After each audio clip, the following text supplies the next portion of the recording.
We are at the Big Sky Grill. It's a snack rotation, and you have to have a chuck wagon if you're at the snack station. So we decided to build one. It looks a little bit intimidating, but it's really just basic steps, and anybody can build it. You can make it as elaborate as you want or as simple as you want. I wanted to start with a wood frame. So basically, it's a 4x8 sheet of plywood the base is built on, and then just a wooden frame is attached to it. Now, all of this is insulation board. It's that same blue board that we use for everything. It's lightweight. And did was I came in first.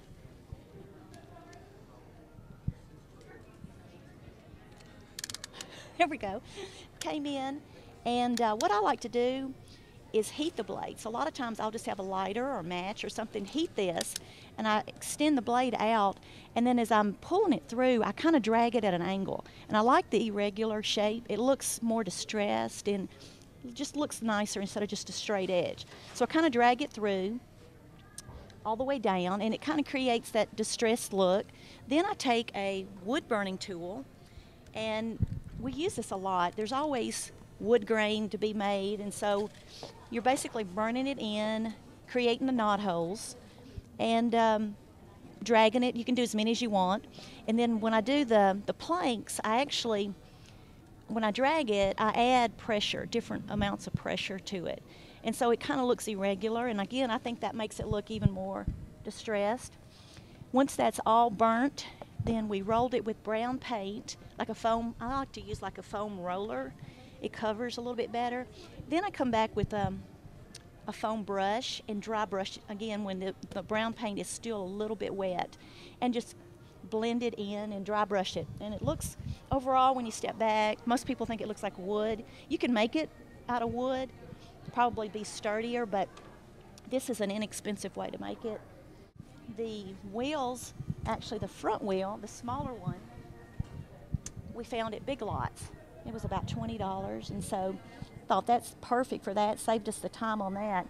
It actually was screwed into this base. It's just a wooden box. You could create whatever size you want based on the size of your wagon, and it's Velcroed on. Those are like little wooden discs that we bought at Michael's. Just painted those and again dry brushed it, and popped that in.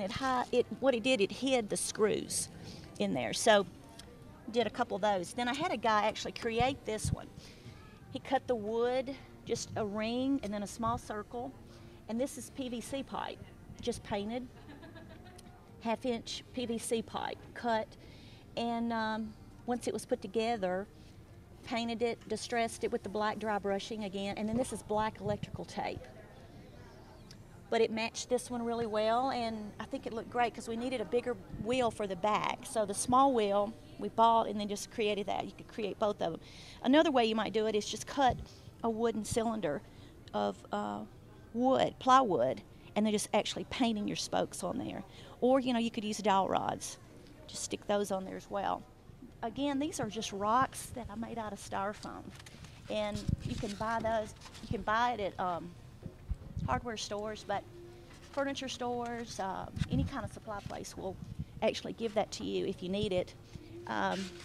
Once you put a coat of paint, and I use acrylic paint, once you put a coat of paint on it, then you can come back and hit it with spray paint. I wouldn't do spray paint at first because you've got to get that base coat and seal it with an acrylic, and notching it out and using the heat gun to kind of melt it and form it makes it look pretty good. The fire, I used, this is just a dowel rod, but these are actually a wreath stand. Got these at a little, I think I got these at Big Lots as well, but they're heavy and they've got a little bit of weight at the bottom, and so I stuck those there and added a black, painted a rod black, and made a campfire. Here we are underneath the wagon.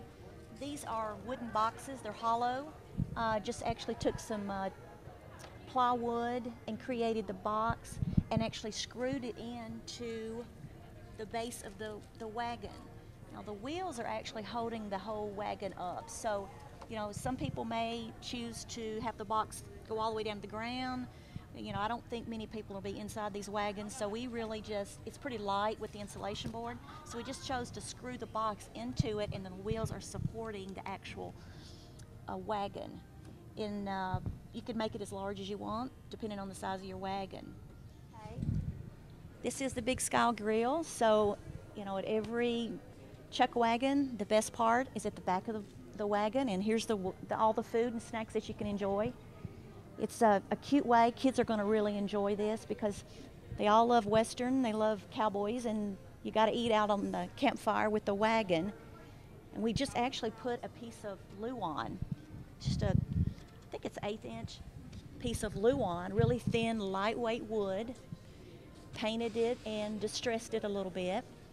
And I just added some one by ones, screwed those in, and just bought some inexpensive chain at Home Depot and extended it down. It's really, the chain is just for looks. It's not supporting it at all. The legs are what is supporting it. And then that's a way that you can have the kids walk around the wagon, you know, choose whatever you want. Just screwed these screws in just to support this piece of wood. It's really not attached. It's just resting in. It's like the lip of it is actually resting on the screws. And just ran a couple of them across. There's lots of ways you could do it. You could actually screw it underneath here if you wanted to, but this seemed to work because this wood is so thin and lightweight, you didn't need much.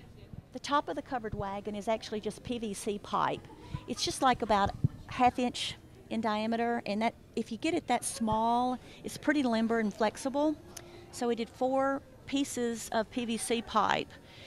Casing was sewn on. This is like unbleached muslin, and you can just sew a casing in the back and in the front and run your pipe through. The 2 in the middle are exposed, and that's fine because it's not visible. We chose to put boxes and cover it because we've got a light underneath, and it looks pretty cool if you can dim the room and actually turn the light on. It kind of has a glow inside the cabin. It's kind of fun. Once you put the light in and you can actually dim the room, I drew the logo on the outside, and it really glows. The logo glows once it's lit on the inside. I just used like a fabric pen.